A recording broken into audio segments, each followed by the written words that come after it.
ও আম্মু গো, তোমার কিচেনে আগুন লেগে গেছে। আমার কথা শুনে আম্মু আম্মু দৌড়ে আসে। সবাই কিচেনে গিয়ে দেখে মুন্না রান্না করছে। গ্যাসের ফুল পাওয়ার দিয়ে দেয়ালে হেলান দিয়ে দাঁড়িয়ে আছে। আম্মু গিয়ে তাড়াতাড়ি গ্যাস বন্ধ করে বলে, কি করছিস তুই এগুলা? আজ আবার কার সাথে কি হয়েছে? তোমার ছেলেকে জিজ্ঞেস করো ছোট মা, তোমার ছেলে কি করেছে আমার সাথে। এতক্ষণে বুঝতে পারলাম মহারানী রাগের কারণ। যখনই রেগে যায় তখনই কিচেনে এসে রান্নার নামে হাঁড়ি পোড়াবে। মামুন, কি হয়েছে? কি করেছিস তুই মুনার সাথে? অন্যায় করেছে তাই জেল খেটেছে, আমি তো ভুল কিছু করিনি। ছোট মা, তুমি এই শয়তানের কথা বিশ্বাস করো না।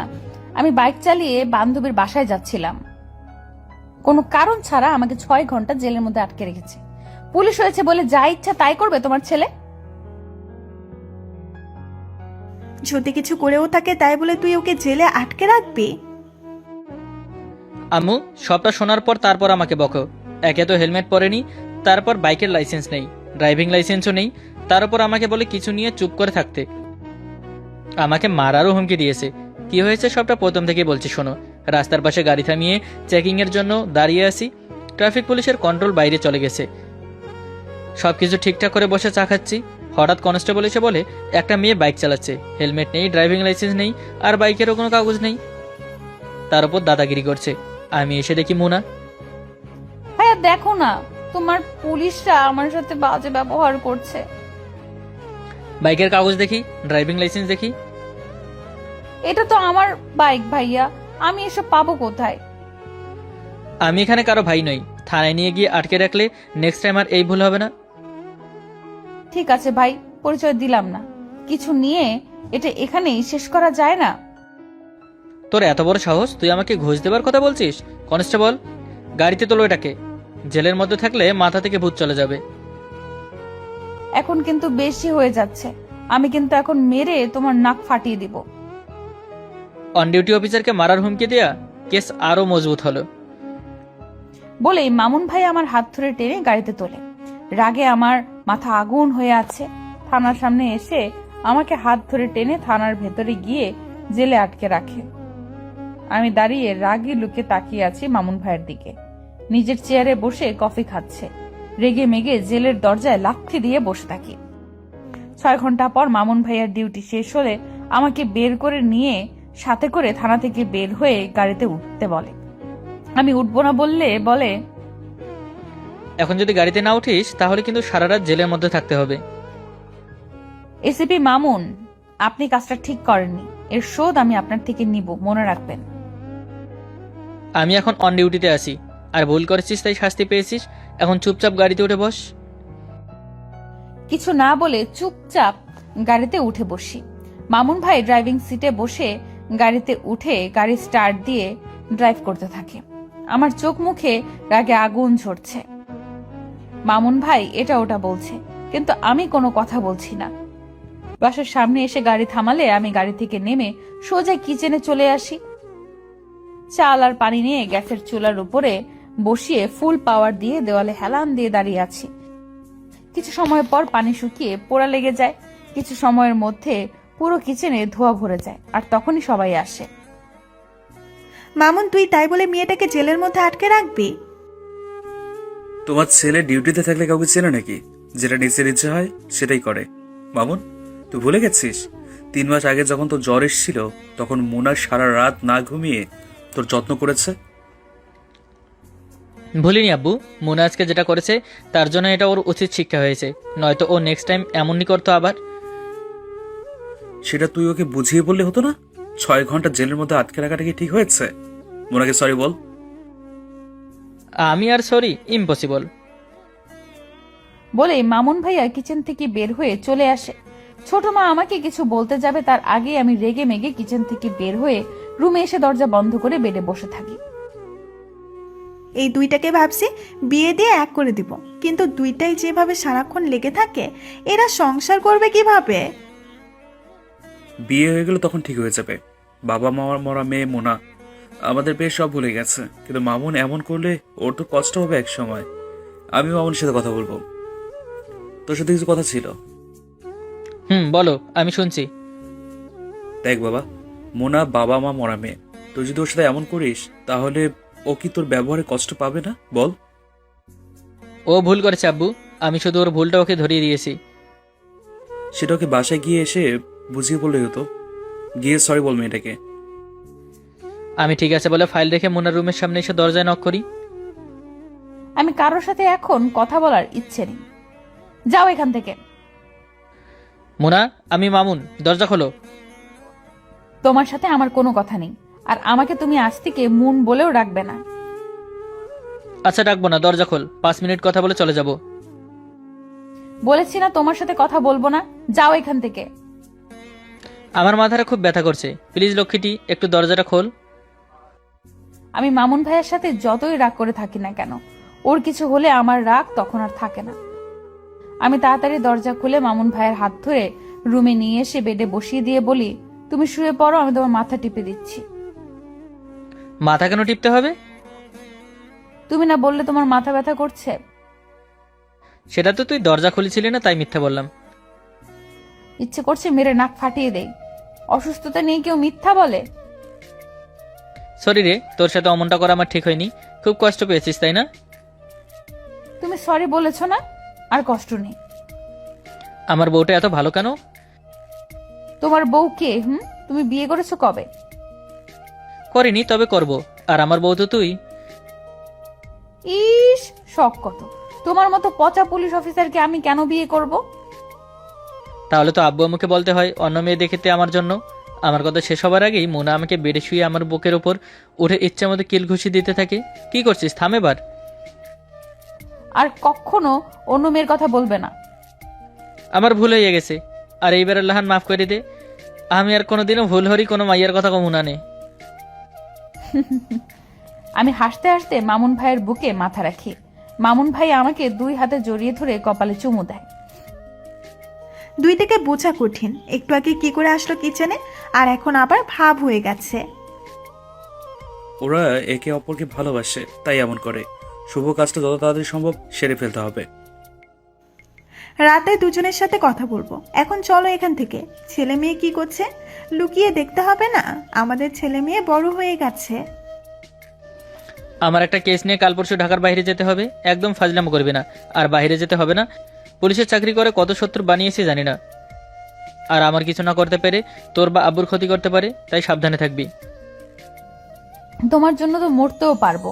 আমি অহংকার করি তোমার জন্য। তুমি একজন সৎ আর অনেস্ট পুলিশ অফিসার, তাই এটা স্বাভাবিক তোমার শত্রুর সংখ্যাও বেশি হবে। অনেক বুঝতে শিখে গেছে আমার পিচ্ছি বউটা। আচ্ছা এখন ওপর থেকে ওঠ, খেয়ে খেয়ে মোটা হয়ে গেছিস। কি বললে? আমি মোটা হয়ে গেছি? তোমাকে তো আজকে আমি বলেই আবার মামুন ভাইয়ের বুকে হাত ছুটতে থাকি।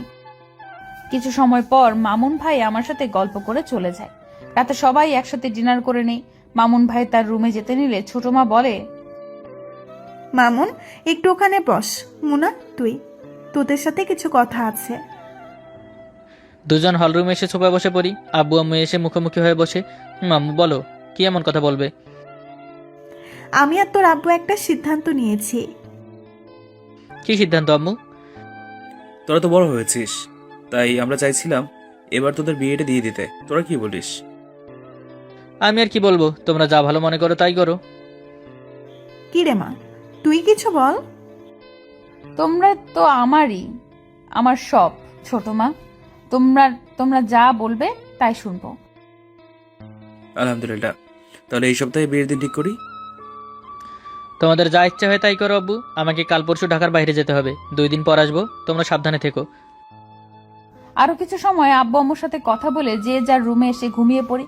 পরের দিন সকালে ঘুম থেকে উঠে মামুন ভাইয়ের রুমে এসে দেখি ঘুমিয়ে আছে। মাথায় একটা শয়তানি বুদ্ধি খেলা করছে।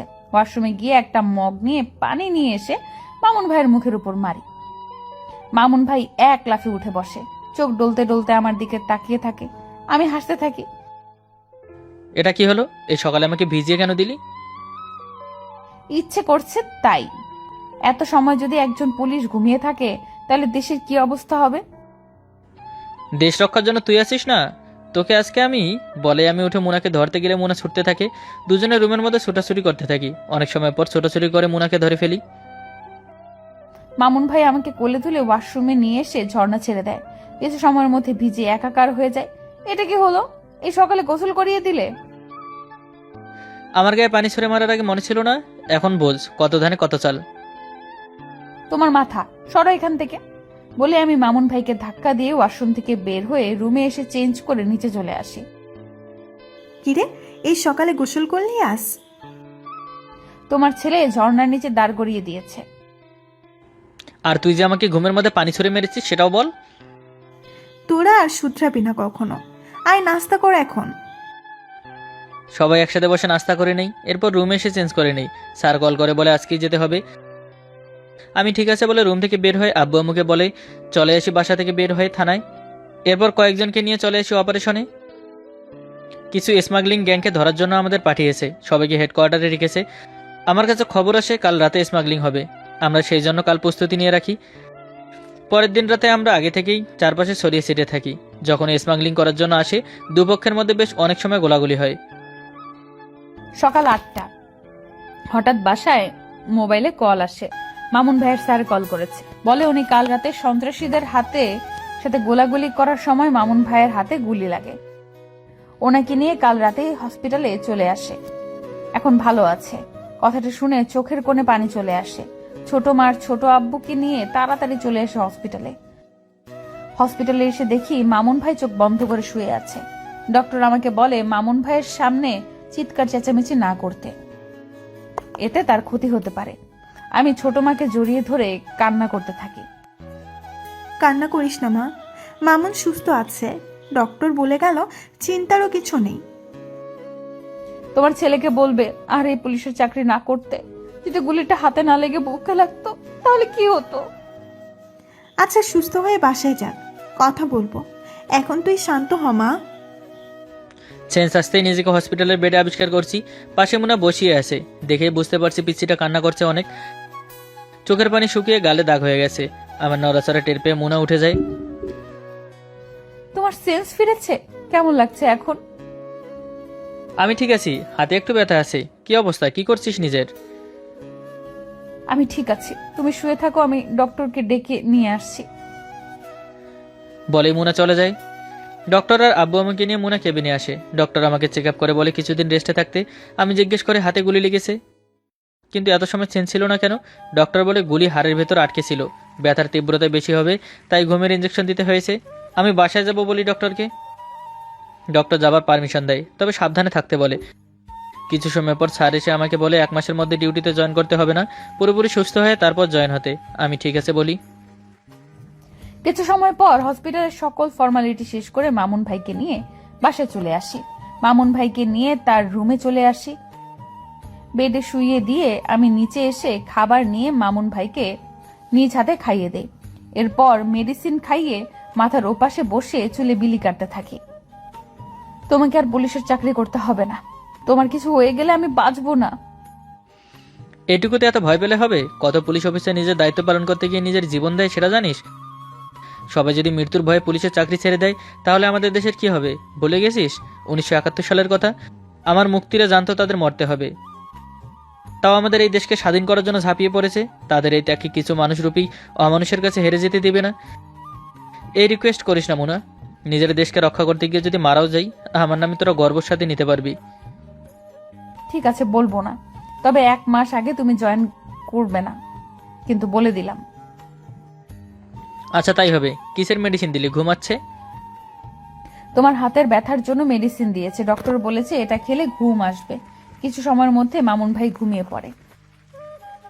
মুনার যত্নে কেটে যায় 7 দিন, অনেকটাই সুস্থ হয়ে গেছে ওর যত্নে। হাত এখনো ভালো করে নাড়াতে না পারলেও ব্যথাটা খুব একটা নেই। হলরুমে বসে টিভিতে নিউজ দেখছি। মামুন এখন তো কিছুটা সুস্থ। তুই তাহলে এই শুক্রবার তোদের বিয়ের কাজটা সম্পূর্ণ করি, কি বলিস তুই? ঠিক আছে আব্বু। বিয়ের কথা শুনে মুনা লজ্জা পেয়ে আম্মুর বুকে মুখ লুকায়। দেখতে দেখতে চলে আসে শুক্রবার। খুব ধুমধাম আয়োজন করে আমার আর মুনার বিয়ে হয়ে যায়। মুনা আগে থেকে আমার রুমে এসে বসে আছে, আমি বাইরে দাঁড়িয়ে আছি। একটা কোটি টাকার প্রশ্ন মনের মধ্যে উদয় হয়, মেয়েদের নাকি লজ্জা বেশি। তাহলে আগে কেন মেয়েরা বাসার ঘরে গিয়ে বসে থাকে? দরজা খোলার শব্দে বুঝতে পারি আমার বর এসেছে। আমি বসা থেকে উঠে মামুনের সামনে গিয়ে ওকে সালাম করি। মামুন আমাকে ধরে তুলে বুকে জড়িয়ে নেয়, হুট করে কোলে তুলে বেডে নিয়ে এসে বসিয়ে দেয়। তারপর আমার ঘোমটা খুলে আমার দিকে তাকিয়ে বলে, মাশাল্লাহ, খুব সুন্দর লাগছে আমার বউকে। আমার কথা শুনে মোনা লজ্জা পেয়ে মুচকে হাসে। আমি মোনার থুতনিতে হাত রেখে মাথা উঁচু করে ওর কপালে ঠোঁট ছোঁয়াই।